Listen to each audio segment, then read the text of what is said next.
नमस्कार दोस्तों, स्वागत है आपका स्टडी फॉर सिविल सर्विसेज में। वीडियो को पूरा देखिए। कोई भी आपका फीडबैक है, कोई सजेशन है, तुरंत वीडियो में कमेंट करके जरूर बताइए। अच्छा लगे तो वीडियो लाइक जरूर कर लीजिए और ऐसे वीडियो लगातार फ्री में पाने के लिए चैनल को तुरंत सब्सक्राइब कर लीजिए और बेल आइकन को जरूर टैप कर लीजिए ताकि आगे भी सारे वीडियो आपको मिलते रहे। यूट्यूब में फॉलो करते हैं तो प्लीज ये वाला फ्री टेलीग्राम चैनल जरूर ज्वाइन कर लीजिएगा। सारे नोटिफिकेशन, सारे अपडेट यहीं पे आते हैं, ध्यान रखिएगा। स्टडी फॉर सिविल सर्विसेज का कोई भी पेड ग्रुप अगर आपको ज्वाइन करना है तो सिर्फ 85648056060609797523864455 यही नंबर है हमारे, सिर्फ जहां पे कॉल या व्हाट्सएप कर सकते हैं। इंस्टाग्राम पे हमारा पेज जरूर फॉलो कर लीजिएगा, स्टडी फॉर सिविल .सर्विसेज है। ट्विटर पे हमको जरूर फॉलो कर लीजिएगा, @study for civils है। सारे क्वेश्चन अटेम्प्ट करिए और स्कोर अपना तुरंत कमेंट करके बताइए। नमस्कार दोस्तों, स्वागत है आपका स्टडी फॉर सिविल सर्विसेज में। यूपीपीसीएस 2023 एग्जामिनेशन जो प्रीलिम्स का होगा उसके लिए जो एमसीक्यू क्वेश्चंस को हम देख रहे हैं कंटिन्यू कर लेंगे आज। इस क्रम में हम जो है 8वां वीडियो हम देखेंगे। इससे पहले के जितने भी वीडियोस हैं प्लेलिस्ट में अपडेटेड हैं, आप उसको देख सकते हैं अगर आपने नहीं देखा है। और चैनल को सब्सक्राइब कर लीजिए अगर अब तक आपने नहीं किया है। और पेड कोर्सेज अगर हमारे यूपीपीसीएस के लिए आपको ज्वाइन करने हैं तो डिस्क्रिप्शन बॉक्स में जो है आपको यहाँ पे नंबर्स मेंशन किए होंगे, आप उसमें जाकर के उस पर कॉन्टैक्ट करें, पूरी इन्फॉर्मेशन देके और एक नॉमिनल से फीस में आप हमारे कोर्सेज को ज्वाइन कर सकते हैं। ठीक है, तो बिना किसी देरी के हम शुरू करेंगे आज के फर्स्ट क्वेश्चन के साथ।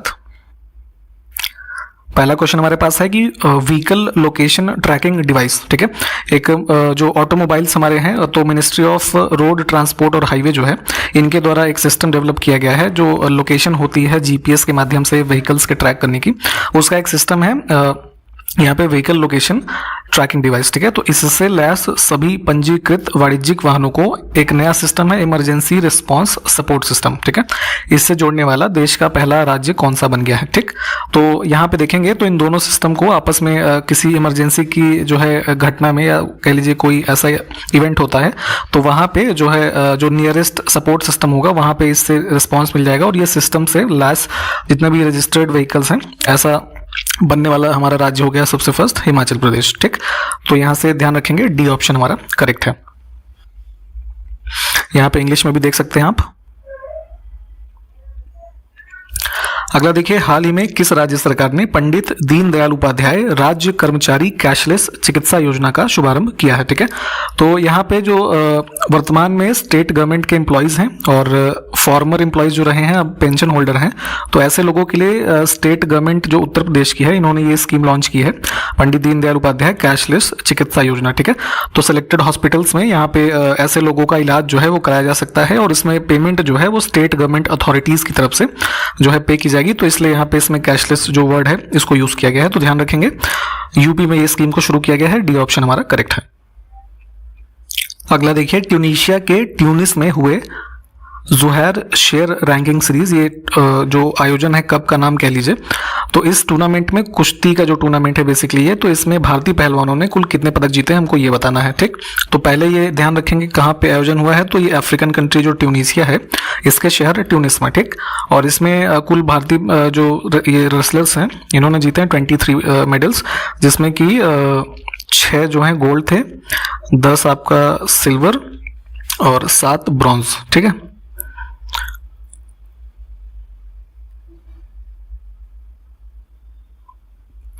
अगला देखिए, वर्ल्ड एथलेटिक्स चैंपियनशिप 2022 में भारतीय एथलीट नीरज चोपड़ा ने जैवलिन थ्रो में कौन सा पदक जीता है। ठीक है, तो ओलंपिक में इन्होंने गोल्ड जीता था, आपको पता ही होगा। तो अभी यहाँ पे ये जो वर्ल्ड एथलेटिक्स चैंपियनशिप है ये ऑर्गेनाइज हुआ यूएस में। ठीक है, वेन्यू भी याद रख सकते हैं आप, पूछा जा सकता है। ठीक है, तो इसमें जैवलिन थ्रो में इन्होंने जीता है सिल्वर मेडल। ठीक है, ऑप्शन बी हमारा करेक्ट होगा।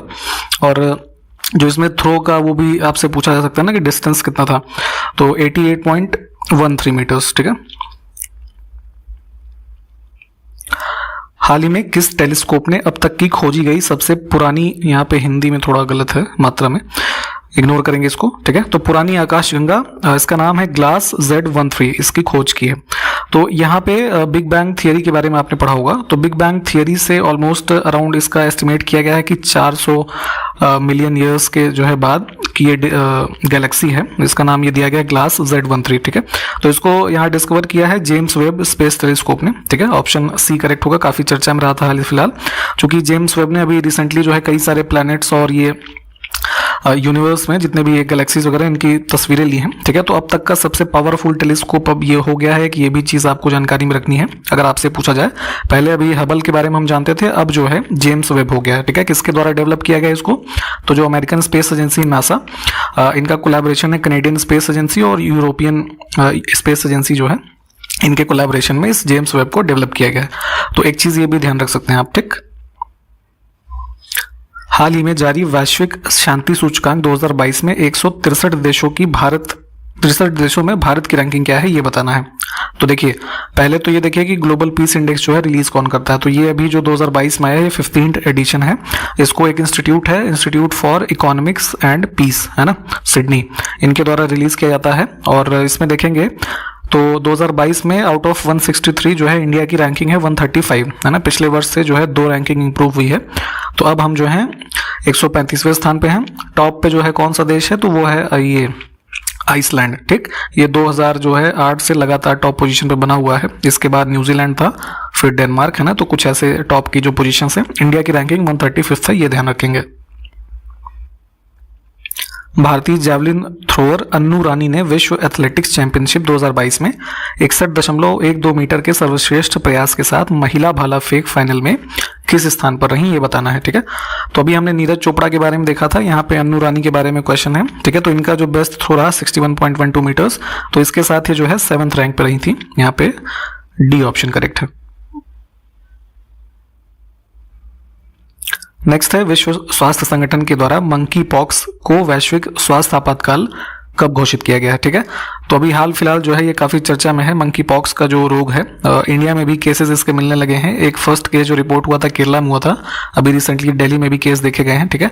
तो यहाँ पे ये ध्यान रखेंगे कि इसको ग्लोबल हेल्थ इमरजेंसी घोषित किया है WHO ने 23 जुलाई 2022 से, ठीक है। डेट याद रखिए। एक क्वेश्चन आपसे ये है कि मंकी पॉक्स के सिम्टम्स क्या क्या हैं, लक्षण क्या हैं, जरा कॉमेंट करके बताइए। हाल ही में 68वें राष्ट्रीय फिल्म पुरस्कार घोषित किए गए थे। तो उसी के संदर्भ में ये पूछा जा रहा है कि किस फिल्म ने सर्वश्रेष्ठ फीचर फिल्म का पुरस्कार इसमें जीता है, ठीक है। तो बेस्ट फीचर फिल्म इसमें डिक्लेयर हुई थी ये सूरारई पोट्रू, है ना। ऑप्शन डी जो है ये करेक्ट होगा। एक तमिल ड्रामा फिल्म है बेसिकली ये, तो ये ध्यान रखेंगे, डी ऑप्शन करेक्ट है। अब इसमें बताना है कि निम्न में से कौन सी एक गर्म सागरीय धारा है, ठीक है। तो ओशन करंट्स के बारे में हम पढ़ते हैं, वार्म होती हैं, कोल्ड होती हैं, ठीक। तो यहाँ पे वेस्टर्न ऑस्ट्रेलियन करंट, बेनगुएला और पेरू, ठीक है, ये सब हमारी कोल्ड करंट्स हैं। यहाँ पे वार्म में जो है ईस्टर्न ऑस्ट्रेलियन करंट जो है ये हो जाएगा। अगला है, पंचमुली झील किसके निकट है, ठीक है। तो गुजरात में स्टैचू ऑफ यूनिटी जो है केवड़िया में, आपको पता ही होगा कि सबसे जो ये इसका हाईएस्ट हमारा जो स्टैचू है वर्ल्ड में, अब यही हो गया है, सरदार पटेल जी का जो स्टैचू है, ठीक है।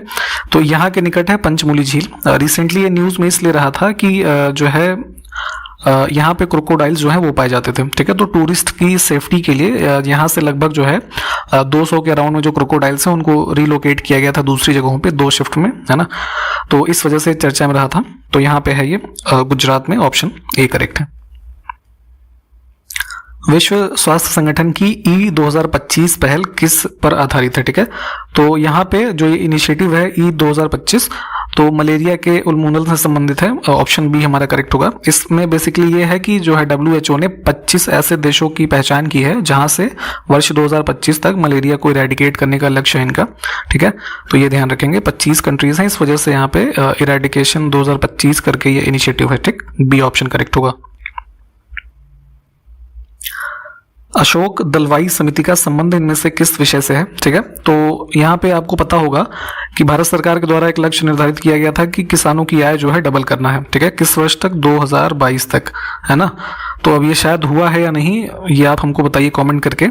तो इसी किसानों की आय को दुगनी करने के जो है कह लीजिए रिकमेंडेशन के लिए कमेटी गठित की गई थी भारत सरकार के द्वारा अशोक दलवाई की अध्यक्षता में, ठीक। तो ये उससे ही संबंधित है।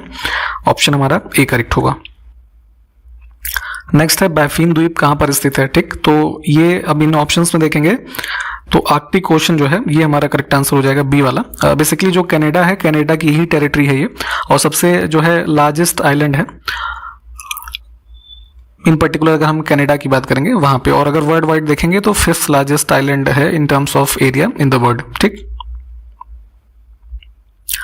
ग्रीनलैंड विश्व का सबसे बड़ा द्वीप है, यह किस देश का एक हिस्सा है? ठीक है, तो मैप में अगर आपने ये आर्कटिक वाला रीजन देखा होगा है ना, नॉर्थ पोल में, तो यहाँ पे देखेंगे तो ये डेनमार्क के अंतर्गत इसका एडमिनिस्ट्रेशन आता है, ग्रीनलैंड का जो आइलैंड है। ठीक है, तो यही इसमें हमारा उत्तर हो जाएगा, ऑप्शन डी। इन जितने भी मैप बेस्ड क्वेश्चन है प्लीज इसको एक बार एटलस में या मैप में देख लिया करिए।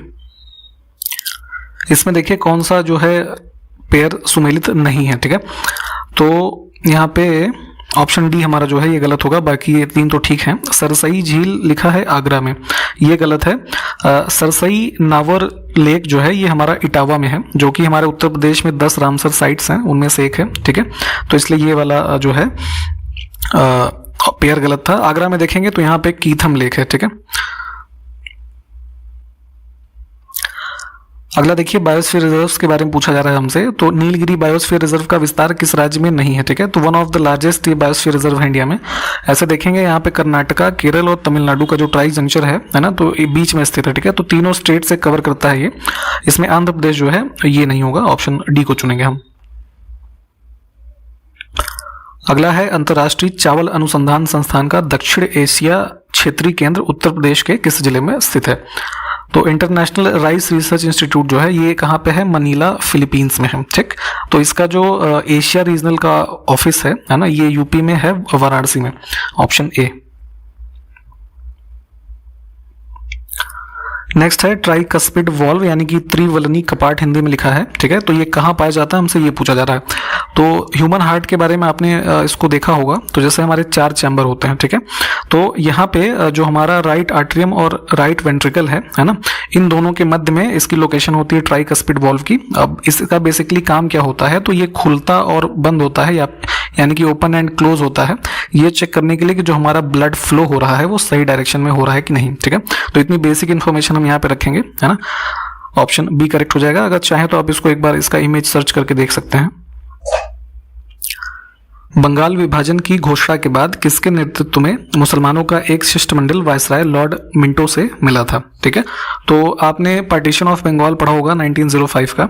तो उसके बाद यहाँ पे अक्टूबर 1906 में शिमला में जो है लॉर्ड मिंटो से एक जो डेलीगेशन मिला था मुस्लिम्स का, अराउंड 35-40 लोगों का डेलीगेशन लेके आगा खान जो है ये मिले थे। ठीक, सी ऑप्शन करेक्ट हो जाएगा। और इसमें भी बेसिकली उन्होंने अपने ही जो एक सेपरेट इलेक्टोरेट है ना और सेपरेट कंट्री, इन सब की डिमांड के साथ मीटिंग करी थी, जहाँ पे इनको मिंटो के द्वारा जो है एश्योरेंस दी गई थी कि एज अ कम्युनिटी उनके जो राइट्स हैं इन सबको इंश्योर किया जाएगा।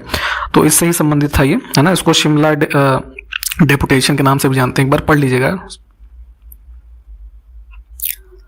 निम्न में से विद्युत चुंबकीय तरंग कौन से हैं? ठीक है, तो इलेक्ट्रोमैग्नेटिक स्पेक्ट्रम के बारे में हम पढ़ते हैं, जैसे फ्रीक्वेंसी और पेनिट्रेशन वगैरह के बारे में भी क्वेश्चन आपसे पूछे जाते हैं। तो यहाँ पे देखेंगे तो वैसे तो ये तीनों ही हैं। इलेक्ट्रोमैग्नेटिक स्पेक्ट्रम में हमारे कौन कौन से शामिल होते हैं? जो तो ये जैसे गामा वेव्स है, रेडियो वेव्स है, एक्स रेज है ना, माइक्रोवेव्स होती हैं, फिर जैसे इंफ्रारेड है आपका, और कौन सा बच गया, यूवी है, विजिबल रेज है ना। तो ये सब जो है इसके एलिमेंट्स हैं, ऑप्शन डी को चुनेंगे। न्यूनतम समर्थन मूल्य की अवधारणा किस समिति के द्वारा दी गई थी? ठीक है, concept of minimum support price की हम बात कर रहे हैं। तो जैसे अभी रिसेंटली काफी चर्चा में रहा था, जो 3 ये कृषि बिल आए थे, एक्ट्स बने थे, उसको अबॉलिश किया गया इसी सब के संदर्भ में। तो एमएसपी की अगर हम बात करें, मिनिमम सपोर्ट प्राइस, तो यहाँ पे 1964 में LK झा कमेटी जो है, लक्ष्मीकांत झा समिति, ऑप्शन डी वाला, इन्होंने रेकमेंड किया था एक जैसे फूड ग्रेन्स के संदर्भ में इस्टेब्लिश करने के लिए एग्रीकल्चरल प्राइसेस कमीशन, है ना। और इसके साथ साथ जो है मतलब यही एग्रीकल्चर जो प्राइसेस कमीशन है ये अनाउंस करेगा एमएसपी और प्रोक्योरमेंट प्राइस, है ना, जितनी भी हमारी एग्रीकल्चरल प्रोडक्ट्स हैं इसके लिए। ठीक, तो अभी देखेंगे वर्तमान में जो सीएसीपी है वो एमएसपी को सिर्फ अनाउंस करता है, क्योंकि जो प्रोक्योरमेंट कॉस्ट वाला हिसाब था, प्रोक्योरमेंट प्राइस वाला, इसको अबॉलिश कर दिया गया है, अब सिर्फ एमएसपी बच गया है। ठीक, तो यहाँ पे ऑप्शन डी हमारा जो है ये करेक्ट था। 1964 में एक जो है इनका रिकमेंडेशन आया था। ठीक, निम्न में से किस वर्ष भारत में राष्ट्रीय आपातकाल लागू नहीं हुआ? ठीक है, तो इमरजेंसी प्रोविजंस आपने कॉन्स्टिट्यूशन में पढ़े होंगे। तो नेशनल इमरजेंसी इंपोज की जाती है आर्टिकल 352 के तहत। ठीक, तो देखिए 3 बार इमरजेंसी का इंपोजिशन हुआ है। फर्स्ट टाइम 1962 में, जो कि 68 तक चला, जो इंडिया चाइना वॉर हुआ। ठीक है, तो यहाँ पे एज एक्सटर्नल एग्रेशन वाले ग्राउंड के तहत इस इमरजेंसी को इंपोज किया गया। ठीक।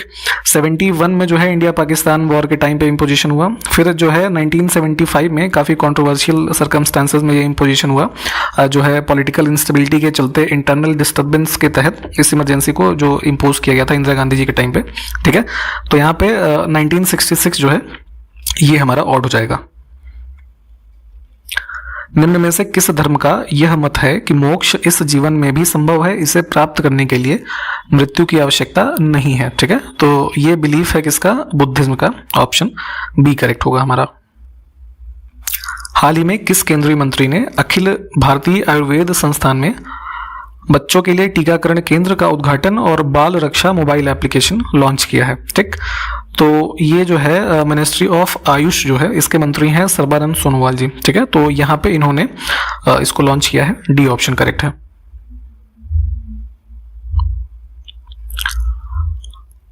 अगला देखिए, 23 जुलाई 2022 को भारतीय नौसेना और Japan maritime self defence force के बीच समुद्री साझेदारी अभ्यास कहां पर आयोजित किया गया है, ठीक है। तो यहाँ पे एक तरीके का ये जॉइंट एक्सरसाइज है, दोनों इंडियन और जापानीज सेल्फ डिफेंस फोर्सेस जो हैं ये कंडक्ट किया गया है अंडमान सी में। ऑप्शन ए करेक्ट है। बैंकॉक के सेंट्रल वर्ल्ड में 29 जुलाई से 31 जुलाई तक पूर्वोत्तर भारत महोत्सव के दूसरे संस्करण का आयोजन किया जाएगा। हालांकि अभी ऑर्गेनाइजेशन हो चुका है। तो इसका पहला संस्करण कब आयोजित किया गया, ठीक। तो देखिए नॉर्थ ईस्टर्न फेस्टिवल जो है ये फर्स्ट टाइम ऑर्गेनाइज किया गया था वर्ष 2019 में।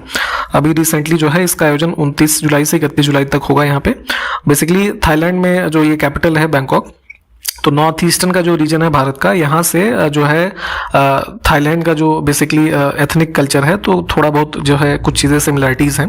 तो इन सब शेयर्ड हिस्ट्री को जो है प्रमोट करने के लिए और बिजनेस और ट्रेड इन सब चीज़ों को बढ़ावा देने के लिए ये एम्बेसीज जो हैं इनके द्वारा इसका जो आयोजन किया जा रहा है। अगला है 52वां BGB BSF डायरेक्टर जनरल यानी कि महानिदेशक स्तर का सीमा सम्मेलन निम्न में से किन दो देशों के बीच आयोजित किया गया है, ठीक। तो इसमें इंडिया और बांग्लादेश जो है ये शामिल हैं। इंडिया की जो बॉर्डर सिक्योरिटी फोर्स है और बांग्लादेश का ये जो फोर्स है इसको बॉर्डर गार्ड्स ऑफ बांग्लादेश कहते हैं। तो इनके डायरेक्टर जनरल लेवल पे जो है 52nd जो है बॉर्डर कॉन्फ्रेंस ये हुई है। वही बॉर्डर पे जो मैनेजमेंट है और इन सब स्मगलिंग वगैरह को रोकने के लिए इन सब के संदर्भ में ये कॉन्फ्रेंस जो है आयोजित की जाती है। पहली खेलो इंडिया फेंसिंग विमेंस लीग कहां पर आयोजित की जाएगी? तो अभी recently sports authority of India जो है इन्होंने अनाउंस किया है कि दिल्ली में जो ताल कटोरा स्टेडियम है यहाँ पे इसका ऑर्गेनाइजेशन किया जाएगा। ये 29 जुलाई से जो है स्टार्ट हो रहा है। तो इसमें जो है वुमेन से संबंधित ये इंडिया में फर्स्ट टाइम खेलो इंडिया फेंसिंग वुमेन्स लीग जो है ये की जा रही है। आपसे क्वेश्चन यहाँ पे ये है कि फेंसिंग जो है ये कौन सा गेम होता है, जरा डिस्क्राइब करके बताएंगे क्या कोई? हाल ही में खबरों में रहा बंथिया आयोग किससे संबंधित है? तो रिसेंटली बंथिया कमीशन इस वजह से चर्चा में रहा था कि सुप्रीम कोर्ट ने बंथिया आयोग की जो रिपोर्ट है उसको एक्सेप्ट किया और महाराष्ट्र में जो ये लोकल बॉडीज के इलेक्शन होने हैं उसमें ओबीसी जो कम्युनिटी है उसके लिए वहाँ पे 27% का जो है सीट्स में रिजर्वेशन जो है उसको अलाउ किया है। तो इस वजह से चर्चा में रहा था। सी ऑप्शन हमारा करेक्ट होगा इस पर। हाल ही में भारत के पहले यात्री ड्रोन वरुण का अनावरण किसने किया है, ठीक है। तो जो है पैसेंजर इनेबल्ड एक ड्रोन है जिसको विकसित किया गया है, नाम है इसका वरुण। एक डिफेंस स्टार्टअप है जिसका नाम है सागर डिफेंस करके है, ठीक है। तो इन्होंने इसको डेवलप किया है और अभी इसको इनॉग्रेट किया था प्राइम मिनिस्टर ने। डी ऑप्शन हमारा करेक्ट होगा। अगला देखें, 15 अगस्त से 27 अगस्त 2028 के मध्य ओलंपिक गेम्स कहां आयोजित किया जाएगा? तो अभी रिसेंटली 2020 वाला 2021 में ओलंपिक हुआ टोक्यो में, ठीक। फिर अब होगा 2024 में, वो होगा पेरिस में, है ना। और ये 2028 का जो गेम्स होना है ये लॉस एंजलिस यूएस में होगा, ठीक। तो इसमें से बी ऑप्शन को चुन लेंगे। हाल ही में किस देश के पूर्व टेनिस खिलाड़ी लेटन हेविट जो हैं टेनिस हॉल ऑफ फेम में शामिल हुए हैं, ठीक है। तो हर गेम में आपने देखा होगा कि हॉल ऑफ फेम की एक जो है उपाधि से सम्मिलित किया जाता है लोगों को जो प्लेयर्स होते हैं पूर्व के, ठीक है। तो ये जो लेटन हेविट हैं ये ऑस्ट्रेलिया के हैं। ऑप्शन ए करेक्ट होगा। निम्नलिखित शैल तंत्रों में से कौन भारत के कोयला निक्षेपों यानी कि जो कोल डिपॉजिट्स हैं उनका प्राइमरी सोर्स है, ठीक है। तो यहाँ पे मिनरल रिसोर्सेज के बारे में हम जो पढ़ते हैं तो कोल डिपॉजिट का सबसे जो मेजर सोर्स है कौन सा है, गोंडवाना सिस्टम है, ठीक। बी ऑप्शन करेक्ट है। अगला देखिए, किस मृदा को कम सिंचाई की आवश्यकता होती है क्योंकि यह मृदा नमी को रोक सकती है, ठीक है। तो यहाँ पे ब्लैक सॉइल जो होता है हमारा, ठीक है, रेगुर सॉइल इसको कई बार कहा जाता है, आप जानते होंगे, ठीक है। ब्लैक कॉटन सॉइल भी कई बार कहा जाता है, ठीक है। कॉटन प्रोडक्शन के लिए काफी यूजफुल होती है और ये मॉइस्चर को रिटेन कर सकती है फॉर अ लॉन्ग पीरियड। तो इस वजह से इसमें जो है इरिगेशन जो है की कम आवश्यकता होती है। बी ऑप्शन करेक्ट हो जाएगा। अगला है बटलर कमेटी 1927 का उद्देश्य इनमें से क्या था। तो बटलर कमीशन जो है ये हार्डकोर्ट बटलर जो थे उनकी अध्यक्षता में एक 3 सदस्यीय कमेटी अपॉइंट की गई थी ब्रिटिश गवर्नमेंट के द्वारा उस समय। तो इसका मेन ये उद्देश्य यही था कि जो प्रिंसली स्टेट्स थे इंडियन उनके बीच में और जो उस समय की ब्रिटिश गवर्नमेंट ऑफ इंडिया थी उनके बीच के जो संबंध हैं उनको देखना और उसमें क्या जो है बेहतर किया जा सकता है उनको उसके संबंध में रिकमेंडेशन देना। नेक्स्ट है ऊष्मागतिकी रूप से कार्बन का सर्वाधिक स्थायी रूप कौन सा है, ठीक है। Thermodynamically most stable form of carbon होती है ग्रेफाइट। ऑप्शन बी करेक्ट होगा। जो कार्बन के अदर फॉर्म्स जैसे कि डायमंड, फुलरीन वगैरह हैं, है ना, तो उन सब के तुलना में जो आप देखेंगे तो टेम्परेचर वेरिएशन के संदर्भ में ज़्यादा स्थायी रूप से ये ग्रेफाइट होता है। हालांकि डिटेल में थोड़ा ये होता है, इतना इन्फॉर्मेशन जानने की आपको जरूरत नहीं है, यहाँ पे बस इतना ही जानिएगा। निम्नलिखित में से कौन सा शब्द भारतीय संविधान की मूल प्रस्तावना में शामिल नहीं था। तो प्रियम्बल अगर आपको याद हो तो देखिए 42nd अमेंडमेंट हुआ था जिसमें कि हमारे वर्ड कौन से ऐड किए गए, सोशलिस्ट और सेकुलर, ठीक है। इधर जो शुरू का पैरा है उसके अलावा जो यूनिटी वर्ड जहां पे आता है उसके बाद में एक वर्ड ऐड किया गया है ये एंड इंटेग्रिटी, है ना। तो ये सब वर्ड हमारे मूल प्रस्तावना में शामिल नहीं थे। अब जो है 42nd अमेंडमेंट 1976 के बाद इनको ऐड किया गया है, ठीक। तो यहाँ पे देख लीजिए सोशलिस्ट वर्ड जो है ये हमारा इसका करेक्ट उत्तर है। जैसा शुरू का पैरा जहां से स्टार्ट होता है प्रियम्बल की we the people of India having solemnly resolved to constitute India into a sovereign socialist secular democratic republic, ठीक। फिर नीचे के पैरा जैसे आएंगे तो इक्वेलिटी वाला जहां पे आता है ना कि ये equality of status end of opportunity. फिर आपका यूनिटी वाला पैरा आ जाता है जहाँ पे fraternity assuring the dignity of individual and the unity and integrity of nation, है ना। तो ये प्रियम्बल वैसे आपको याद होना चाहिए। तो यहाँ पे इस चीज़ को ध्यान रखिएगा कि इसको 42nd अमेंडमेंट में ऐड किया गया है। अगला है कुडप्पा चट्टानों में निम्नलिखित में से कौन सा खनिज जो है नहीं मिलेगा आपको। तो यहाँ पे गोदावरी और पालकोंडा रेंज के मध्य अगर आप देखेंगे ये जो कुडप्पा रेंज की जो है सीमा है तो इसमें कोयला आपको जो है ये नहीं मिलेगा। कोयला के संबंध में हमने ऊपर अभी देखा था जो है आपका गोंडवाना रॉक सिस्टम के बारे में, ठीक। निम्न में से किन्हें विधि के समक्ष समानता से छूट प्रदान की गई है, यानी कि जो इक्वलिटी बिफोर ऑफ लॉ है इससे इनको एग्जम्प्ट किया गया है भारत में प्रेसिडेंट और गवर्नर को, ठीक है। इनके कॉन्स्टिट्यूशनल प्रोविजन क्या है वो बताइएगा। जैसे मेनली ये समझिए कि जैसे क्रिमिनल केसेस वगैरह होते हैं तो इन दोनों पोस्ट पे जो व्यक्ति है उसके अगेंस्ट में लॉज नहीं किए जा सकते। हालांकि जो सिविल मामले हैं, है ना, वैसे मामले दर्ज किया जा सकते हैं, ठीक। तो ऑप्शन हमारा ए और सी यानी कि डी वाला करेक्ट हो जाएगा। इसमें कॉन्स्टिट्यूशनल प्रोविजन क्या है इसका जरा किस आर्टिकल में है ये सब कॉमेंट करके बताइए जरा। निम्न में से वह कौन है जो संसद के किसी भी सदन का सदस्य नहीं होता है और न ही संसद में बैठता है लेकिन फिर भी संसद का अभिन्न अंग होता है, ठीक है। तो देखिए हमारा जो पार्लियामेंट है यानी कि संसद है आर्टिकल 79 के जो है हिसाब से हम समझते हैं। तो आर्टिकल 52 यानी कि प्रेसिडेंट और ये आर्टिकल 80 और 81 है ना, लोकसभा और राज्यसभा। तो इन 3 अंगों से मिलकर के हमारी संसद जो है इसका निर्माण होता है, ठीक। तो जाहिर सी बात है कि राष्ट्रपति चूंकि जो है यहाँ पे संसद में भाग नहीं लेते हैं उसकी प्रोसीडिंग्स में, पर वो संसद के अभिन्न अंग है, ठीक है। कोई भी जैसे बिल होता है हमारा तो इन दोनों हाउसेस से पास होकर प्रेसिडेंशियल एसेंट मिलने के बाद ही वो कोई एक्ट बनता है, ठीक, क्योंकि वो हमारे राष्ट्रपति भी संसद के अभिन्न अंग है, ठीक। तो कुछ इस तरह से स्ट्रक्चर होता है। तो यहाँ से कौन सा ऑप्शन चुनेंगे, सी वाला।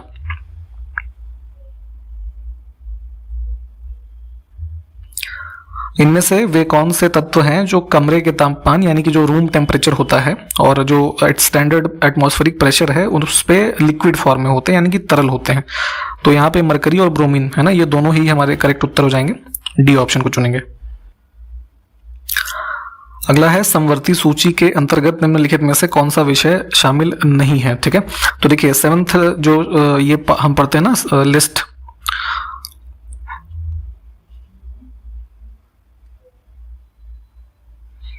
हाँ यहाँ देख लीजिए 7th शेड्यूल में जैसे हम पढ़ते हैं यूनियन लिस्ट, स्टेट लिस्ट और कॉन्करेंट लिस्ट के बारे में। ठीक, तो यहाँ पे जो ऑप्शन डी है पब्लिक हेल्थ है ना, ये हमारा स्टेट लिस्ट का सब्जेक्ट है।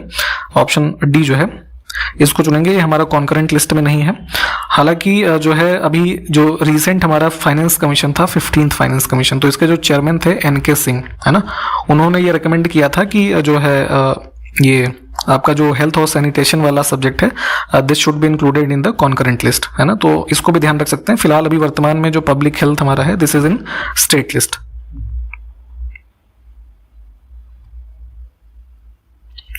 अगला है कोल बांध परियोजना का निर्माण भारत में निम्न में से किस नदी पर हुआ है। ठीक, तो हिमाचल प्रदेश में जो आपका बिलासपुर का रीजन है यहाँ पे स्थित है कोल बांध सतलज रिवर पे। निम्न में कौन सा रासायनिक परिवर्तन का उदाहरण नहीं है। ठीक है, तो देखिए केमिकल चेंज की अगर हम बात करते हैं तो शरीर में भोजन का पाचन जो है और दूध का दही बनना और रस्टिंग ऑफ आयरन यानी कि लोहे में जो जंग लग जाती है, ये तीनों घटनाएं हमारा केमिकल चेंजेस हैं। अब जल का वाष्प में परिवर्तन इवेपोरेशन की घटना बेसिकली होती है, जो कि एक कह लीजिए लिक्विड स्टेट से सीधा गैसियस स्टेट में चेंज हो रहा है मामला, तो this is a kind of physical change. इसको चुनेंगे हम। किसी निश्चित तापमान पर सभी गैसों के अणुओं के लिए निम्न में से कौन सी भौतिक राशि समान होती है। तो यहाँ पे देखेंगे ये जो काइनेटिक एनर्जी है ये सेम होगा। Basically kinetic theory of gases के संबंध में अगर हम देखें तो उसमें क्या होता है कि जो average kinetic energy of gas particle होती है वो डायरेक्टली प्रोपोर्शनल होती है किसके, टेम्परेचर के। ठीक है, तो यहाँ पे देखेंगे गिवन टेम्परेचर में ये हमारा काइनेटिक एनर्जी सेम होगा। सी ऑप्शन को चुनेंगे। और यहाँ तक हमने अपना पूरा वीडियो जो है कंप्लीट किया है।